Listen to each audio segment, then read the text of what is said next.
अस्सलाम वालेकुम and welcome to bird of science coaching academy.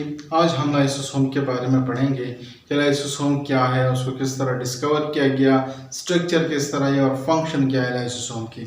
तो बढ़ते हैं लाइसोसोम की तरफ। लाइसोसोम जो है ये 2 वर्ड से बना है। Lyso means splitting and Soma means body, और इसको हम सुसाइड भी कहते हैं।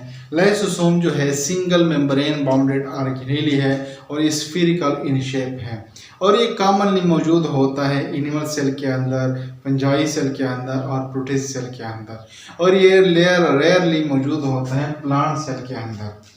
तो प्लांट सेल के अंदर रेयरली मौजूद होते हैं लाइसोसोम, और लाइसोसोम का जो काम है वो ज़्यादातर वैक्यूल के जरिए परफॉर्म करते हैं प्लांट सेल।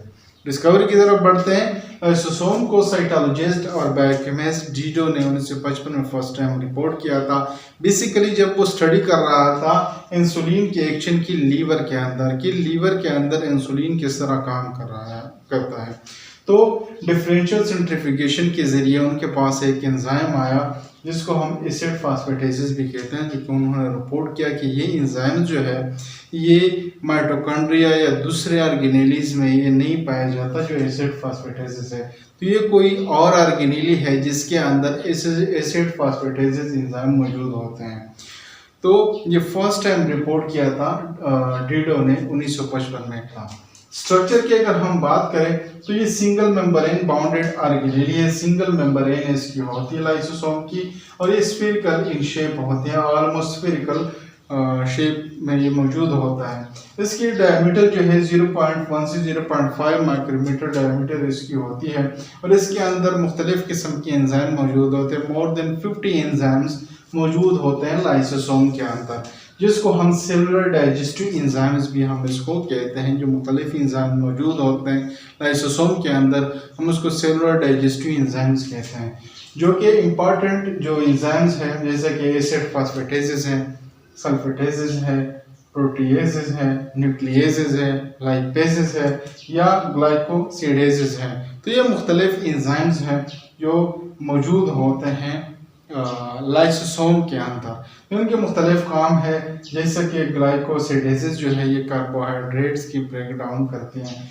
एसिड फास्फेटेजेस जो है ये फास्फेट एस्टर की ब्रेक डाउन करते हैं। जैसा कि न्यूक्लिएजेस जो है ये डीएनए और आरएनए की ब्रेक डाउन करते हैं। इस तरह प्रोटीएजेस प्रोटीन की ब्रेक डाउन करती हैं, और लाइपेजेस जो है लिपिड्स की ब्रेक डाउन करते हैं।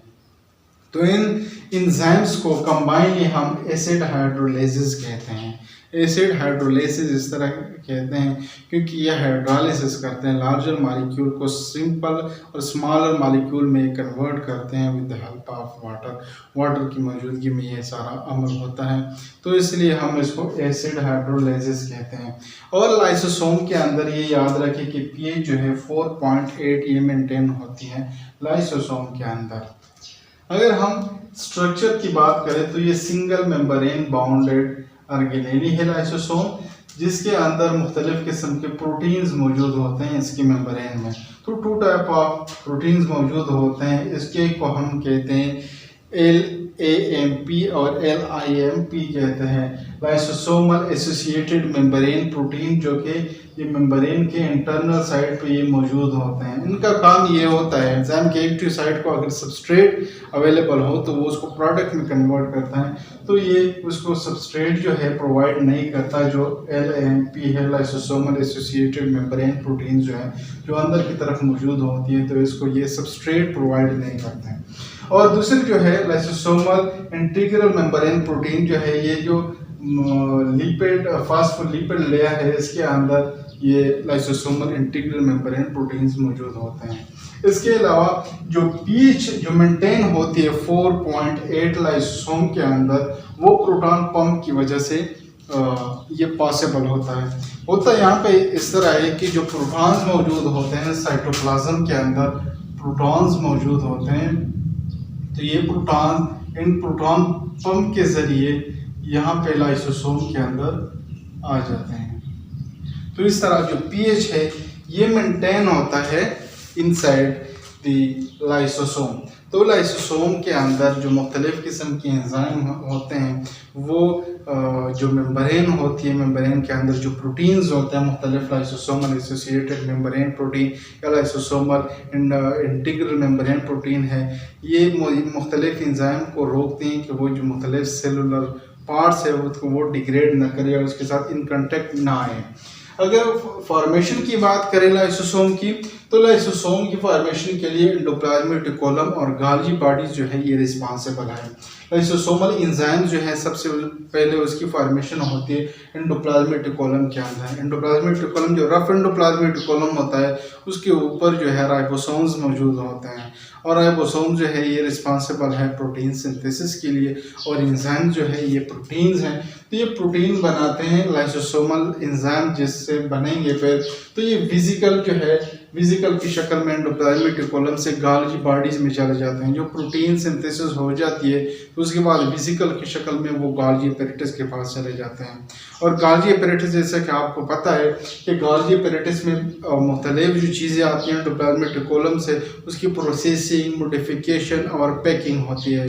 जो नेसेसरी प्रोसेस होते हैं वो होती है, जो मॉडिफिकेशन जो ज़रूरी होते हैं वो मॉडिफिकेशन हो जाती है और पैकिंग भी हो जाती है। एंडोप्लाज्मिक रेटिकुलम से जो चीज़ें आती है गाल्गी एपेरेटस के अंदर इसकी पैकिंग भी हो जाती है। तो जो एंजाइम्स आते हैं एंडोप्लाज्मिक रेटिकुलम से गाल्गी बॉडीज के अंदर उसकी प्रोसेसिंग, मॉडिफिकेशन और पैकिंग हो जाती है गाल्गी एपेरेटस के अंदर। तो उससे फिर गाल्गी एपेरेटस से एक बर्ड की शक्ल में एक वेसिकल निकल आता है जिसके अंदर मुख्तलिफ एंजाइम्स जो है वो मौजूद होते हैं और इसको हम कहते हैं प्राइमरी लाइसोसोम।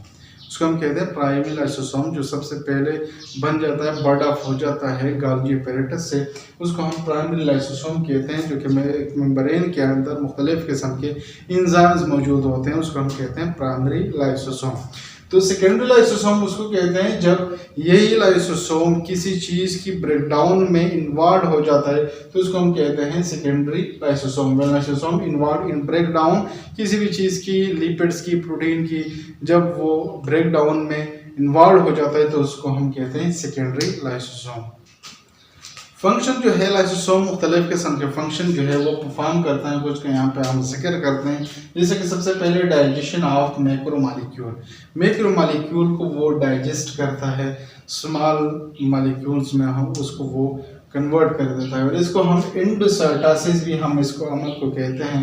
जैसे कि प्रोटीन है या ग्लाइकोलिपिड्स हैं वो यहाँ पे जो मेम्ब्रेन है, सेल मेम्ब्रेन है, वो पिंच इन हो जाती है और ये अंदर आ जाता है और यहाँ पे जो भी प्रोटीन है या ग्लाइकोलिपिड है वो सेल के अंदर फिजिकल की शक्ल में यहाँ पे आ जाता है।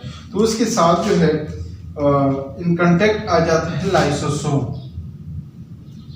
लाइसोसोम इसके साथ इन कांटेक्ट आ जाता है और इस जो शेप या जो स्ट्रक्चर बनी है वो हम इसको कहते हैं एंडोसोम